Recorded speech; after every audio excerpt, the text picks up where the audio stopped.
بسم اللہ الرحمن الرحیم۔ السلام علیکم ورحمۃ اللہ وبرکاتہ۔ سنو ہسٹری چینل میں آپ لوگوں کو خوش آمدید۔ امید ہے آپ سب خیریت سے ہوں گے۔ آج کا ہماری تحریر ہے بیوی کی پرائیویسی۔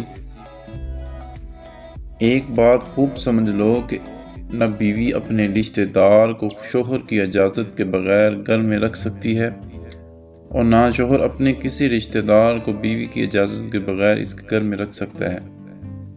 کسی بھی اعتبار سے آپ کی بیوی کی پرائیویسی میں دخل اندازی ہو رہی ہو تو شوہر بیوی کی اجازت کے بغیر کسی بھی رشتہ دار کو گھر میں نہیں رکھ سکتے۔ والدین ساتھ رہیں گے، لیکن والدین اس صورت میں ساتھ رہیں گے کہ آپ کی بیوی کا مکمل الگ ایک کمرہ ہو اور اس کے لیے باقاعدہ ایک ایسا انتظام ہو کہ اس کی پرائیویسی میں آپ کے والدین بھی زبردستی کی مداخلت نہ کر سکیں۔ والدین بھی بہو کے ساتھ اس صورت میں رہ سکتے ہیں کہ اگر والدین اپنی بہو کو بلا وجہ ٹارچر نہ کرتے ہوں۔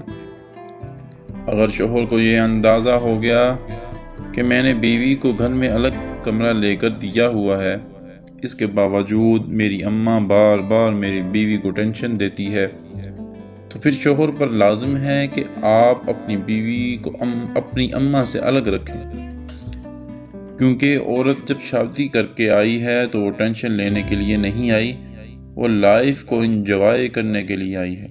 اللہ نے نکاح خوشیوں کے لیے رکھا ہے، ٹینشنوں کے لیے اللہ نے نکاح نہیں رکھا۔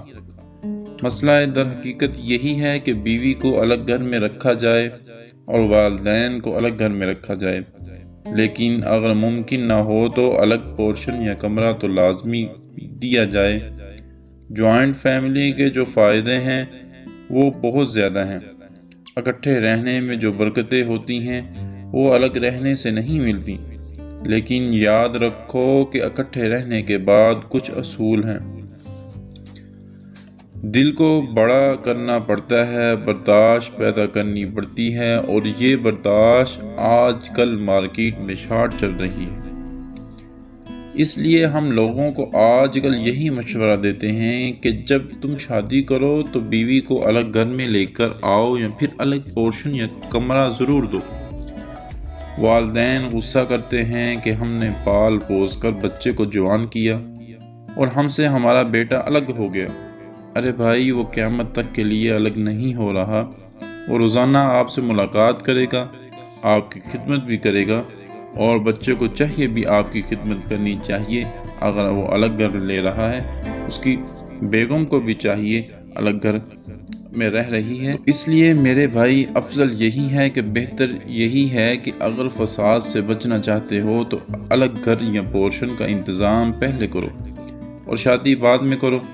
اس میں اگر اماں ابا غیرت کے طعنے دیتے ہیں تو اماں ابا کا دل سے احترام کرو، لیکن بعد میں جب لڑ کر نکلو گے نہ تو اس وقت جو بغیرتی کے طعنے ملیں گے، اس سے بہتر ہے کہ تھوڑے سے طعنے برداشت کر کے الگ ہو جاؤ۔ ہاں، اگر آپ کا بھی بہت ہی اچھا اعلیٰ اخلاق والا خاندان ہے، آپ کی اماں بڑی برداشت والی ہے، بہت پیاری اماں ہے، نیک اماں ہے جو بہو کو اپنی سگی بیٹیوں سے بھی زیادہ عزیز سمجھتی ہو، اور بہو بھی ایسی مل جائے جو زبان پر الفی لگا کر رکھتی ہو، تو پھر ساتھ رہنا چاہیے۔ ساتھ رہنے کی برکتیں بہت ہیں۔ تو اس سے ہمیں یہی سبق حاصل ہوتا ہے کہ اگر ہم اپنی بیوی کو، جو بھائی سن رہے ہیں، اگر اپنی بیوی کو الگ گھر یا الگ پورشن لے کے دیں تو دونوں کو چاہیے اپنی ماں باپ کی خدمت کرے، روزانہ ان کو ملے، ان کی خدمت کرے، ان کے اخراجات کو دیکھے، ان سے بات چیت کریں، ان کو روزمرہ کی معاملات شیئر کریں۔ اس کا ہرگز مطلب یہ نہیں ہے کہ اگر آپ الگ پورشن لے کے دے رہے ہیں تو آپ کہنے دا حیات یعنی قیامت تک کے لیے آپ علیحدہ ہو رہے ہیں۔ اس سے بہت ساری مسئلے مسائل ہوتے ہیں جو پیش نہیں آتے۔ تو اگر آپ کی بیوی بھی اچھی ہے، بد اخلاق نہیں ہے، اگر کوئی بات سن کے چپ کر جاتی ہے تو اس کو بھی چاہیے کہ وہ اپنی ساس کی بھی خدمت کرے، اور ساس کو بھی چاہیے اپنے بچے کی بیوی کو اپنی بیٹی ہی بنا کر رکھے۔ تو اس سے بہت سارے مسائل پیدا ہوتے ہیں۔ تو یہ تحریر صرف شارٹ کٹ ایک سنانے کا مقصد یہی تھا کہ آج کل جو دورہ حقیقت میں جو چل رہا ہے، نہ ساس بنتی ہے ماں بنتی ہے، اور نہ بہو بیٹی بنتی ہے۔ تو انہوں نے ایک شارٹ کٹ چھوٹا سا ایک آپشن دیا ہوا ہے کہ آپ ایک الگ پورشن بنائیں، وہاں پہ رہیں، اپنی بیوی کو وہاں پہ رکھیں، اپنے ماں باپ کو الگ پورشن میں رکھیں، یعنی کہ ان کی خدمت آپ کی ذمہ داری ہوگی، مگر الگ پورشن میں رہیں گے، وہ اپنا رہیں سہیں جیسے مرضی رہیں، اور آپ کی بیوی آپ کے بچے جیسے مرضی رہیں سہیں۔